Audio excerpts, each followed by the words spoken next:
If you're tired of being tired, if you're tired of feeling anxious, frustrated, stressed, overwhelmed, if you're tired of having things not work out the way that you intended, this video is for you. Today, I'm going to be talking about the number one reason you're not seeing the types of results that you want, especially when it comes to stressful, anxiety-inducing situations like speaking up in a meeting or taking on a client call. And the reason for it is not what you think. So let's get into why you're experiencing it and what you can actually do about it to start seeing the types of results that you want.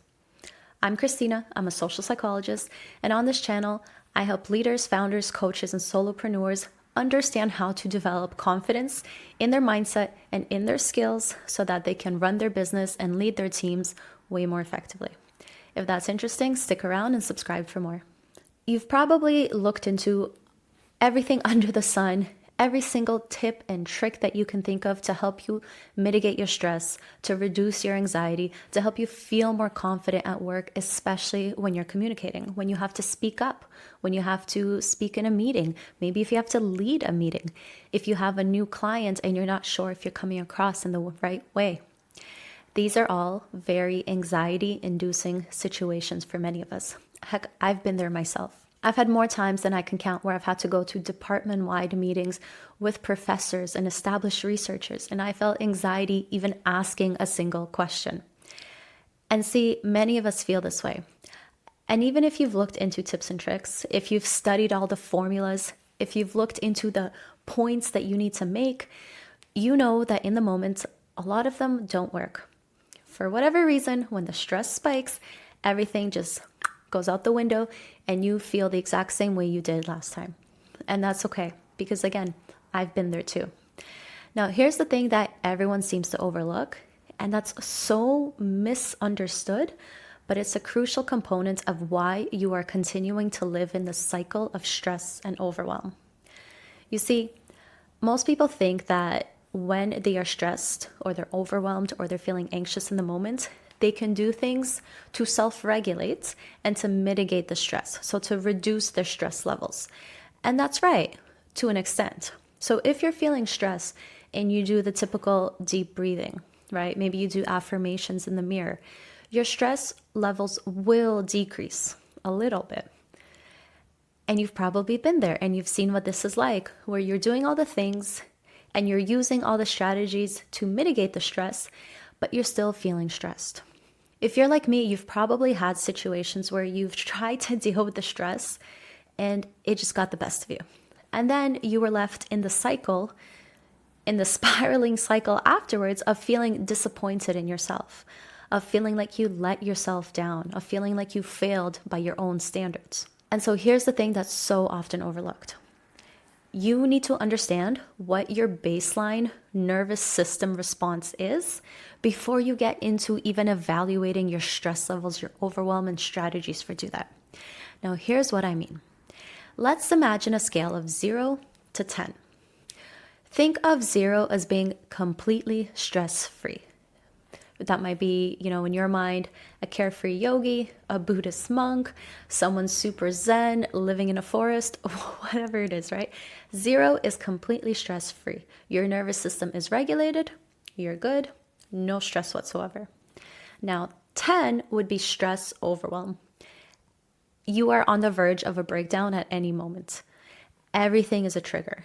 The noise, the lights, it's overstimulating, one wrong comment, and you could just be set off and explode like a rocket ship. And that's okay. The important thing is not what your stress level is. The important thing is to understand where you're starting from. So again, 0 to 10. Most people think that if they are stressed in the moment, let's say you're about to speak up in a team meeting, and your cortisol spikes and you're feeling stressed and you feel like you're at an 8 or a 9. You might think misleadingly that doing some deep breaths or saying some affirmations, grounding yourself in the moment will take you back down to a 2 or a 3. And that's just not the case. You see, what you need to understand to really start to make a difference in the way that you feel is your baseline stress level. So if on a daily basis, you are walking around already at a 7 or an 8, if when you sit down and you have your morning cup of coffee or you're on a break having a snack and you're still at a 7, 8 as a default, well, anytime you have another stressful situation during the day, you're going to go up to a 9 or a 10, maybe even an 11 or a 12. And that's when you can go into complete overwhelm and shutdown. And that's when people start experiencing things like panic attacks or overwhelming anxiety, maybe even like the shakes, right? Let me know if you've ever had that happen to you. And so if your baseline is 7 or 8, if we're being honest, most of us are living every single day in a chronic state of stress. And our baseline is 7 or 8, maybe even 8.5. And so if you're starting at an 8 and you become stressed, you cannot expect a strategy in the moment when you're already stressed to take you down past what your baseline is. Your baseline is the cap that you will be at. So if you're experiencing stress or anxiety or overwhelm in the moment, you can't go lower than your baseline because that is your baseline and that is where you will stop. Making sense, right? And so what do? Right? When you are already living in the hamster wheel of your life, constantly reacting to things, scheduling more things than you have time to do, how do you start to lower your baseline stress levels? Great question. You see, there's a lot of techniques that you can use. The important thing is that you pick something that works for you and your lifestyle. So here are the 3 recommendations I'm going to make for you to just start to consider and play around with and just try on for size in your already day-to-day life. Now, recommendation number 1, habit stacking. You've probably heard of the book Atomic Habits by James Clear. It's a wonderful concept that teaches us if we want to change our habits, if we want to add a new beneficial habit into our lives and actually get it to stick so that we see the benefits of it, we need to habit stack, which means you just need to pick something that you already do on a regular basis and link it to the new habit that you'd like to have. So maybe you're used to waking up, brushing your teeth, sitting down and scrolling while you have your morning cup of coffee. Well, you're already used to doing that routine. So instead, you might add a 15-minute journaling session after your coffee. Or you might replace the scrolling with 15 minutes of breath work or journaling or listening to frequencies to sort of lower your stress levels preemptively, right? You take something that you're already doing and you just add a little bit to it so that you start seeing consistent momentum to then get that consistent progress to then get those consistent results. So when you are starting to habit stack, my recommendation is to start mild. If you're new to any sort of stress strategies, aside from the typical things that are recommended, like taking it easy, maybe meditating, right? You need to pick something that seems doable for you to do. So for example, if you're someone who has never journaled, if you're someone who doesn't necessarily like to journal, if you find the process of sitting down with a pen and paper tedious, then journaling is not going to work for you. And it's definitely not going to work for you an hour every single day when you're starting from 0. So pick something that seems realistic, that seems like a baby step out of your comfort zone, and add it into your schedule with something that you're already doing on a regular basis. Recommendation number 2, start to distinguish between the types of stress, overwhelm, or anxiety that you're feeling, because not all of it is equal. You see, there's a misconception that anytime you're stressed, overwhelmed, anxious, the only solution is to take it easy, to relax, to curl up with a blanket and your favorite cup of tea, or to watch shows for 7 hours straight. And in reality, that's just not the case. The way that I like to think of it, we have 2 categories of stress that we experience. The first is stress when we are legitimately stressed and drained. That is when you want to do the things that nourish you, that help you calm down. If you're feeling like you're so incredibly fatigued that you just can't function, like you don't even have the energy to get up and brush your teeth at the end of the night, then yes, you need to take it easy. And taking it easy is uncomfortable for most of us high achievers. We are used to going. We are used to pushing ourselves. We are used to functioning through the anxiety. And so you have to train yourself again with baby steps, with pushing yourself out of your comfort zone. And it's one thing to take it easy and to watch TV and to mellow out.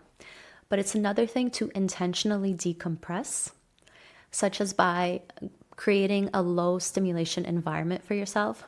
Turn down all the lights, turn off the electronics, maybe even get like a weighted blanket. What is that called? Get an eye mask, right? Put on a weighted blanket, low noise, low lights, low stimulation, and maybe do like a gentle breathing session. Maybe just lay there. Sometimes we think that doing something is the answer, even if that doing something is watching TV to relax. But often what our minds and our bodies actually need is unplugging and disconnecting, going for a walk without any headphones, laying in our room without a phone to scroll on, right? When you are so incredibly fatigued, you need to rest. And distracting yourself while you sit is not the same thing. Now, this brings us to our second category of stress. And this is the one that is so commonly overlooked, but is so incredibly crucial to understand, because this is what makes the difference for you. If you are stressed and feeling like you have excess, if you feel like you are jittery, if you can't sit still, maybe your leg keeps shaking, you want to walk and pace back and forth, you're just feeling restless, that is the stress, the overwhelm, the anxiety that is in excess and needs to be released. Now, this is when sitting still and watching TV, this is when scrolling, this is when anything mild will not work and will actually reaffirm the restlessness that you're feeling. So instead, when you're in a state of excess stress, you need to purge it from your body with some sort of physical activity. Maybe that's going for a walk. Maybe that's going for a run. Maybe that's climbing the stairs in your house up and down for 20 minutes. Maybe it's some vigorous yoga. You get to pick what works for you. But the distinction that I really want you to understand is that stress is not equal. When you're stressed and drained, you need strategies that work for you. And when you're stressed and excess, you need different strategies that help you get physical activity and purge that stress from your body. When you can make that distinction for yourself, you will see a world of difference in how you feel and the mental clarity that you experience. Now, my third recommendation for you, try new things.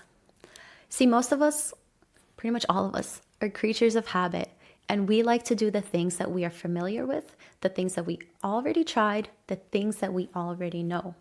Stepping outside of our comfort zone, especially to try new modalities, is pretty uncomfortable for many people. But if you want to have as effective of results as you can, you have to push yourself to step outside of your comfort zone and try new things. If you hate journaling, maybe journaling on a blank page is not for you, but a guided journal might help you have breakthroughs you never experienced. If you don't like meditating, well, maybe it's just a specific style of meditating that you've tried that hasn't resonated. Maybe you need a guided meditation. Maybe you don't need a guided meditation and you need to come up with it yourself. Maybe you need music. Maybe you need silence. There is so many tweaks and changes that you can make to customize your strategies to help you regulate your nervous system in a way that works for you. But if you are stuck in your comfort zone, if you are stuck thinking that you've already tried everything because you've hit the basic boxes, you are doing yourself a massive disservice, and you just, quite frankly, will not experience the type of results that you could if you were to step outside of your comfort zone, be a little bit more open-minded, and try things from a new perspective. There are so many modalities out there, and odds are you haven't tried every variation of every kind. And the reality is, more than one thing will work for you. And that's perfect, because we are all unique. We are all different. We have different preferences. We have different lifestyles. We have different schedules. We have different constrictions on what we can and cannot do on a daily basis. And so if you actually want to see results, if you want to lower your baseline stress level and regulate your nervous system so that you're able to handle the everyday stressful moments that you're already experiencing without feeling like you're completely losing control and losing your mind in the process, then you need to do things that you haven't been doing. You need to do things that you haven't done. You can't do the same thing and expect to get a different result. That's what they call insanity, right? So give yourself permission. Heck, I am giving you permission to try something new that is beneficial, that is healthy, and that is going to help you regulate your nervous system. So to summarize, whatever your baseline level of your nervous system is, that is what you will continue to come back to until you can lower the baseline. Most of us are already walking around on a pretty high stress level.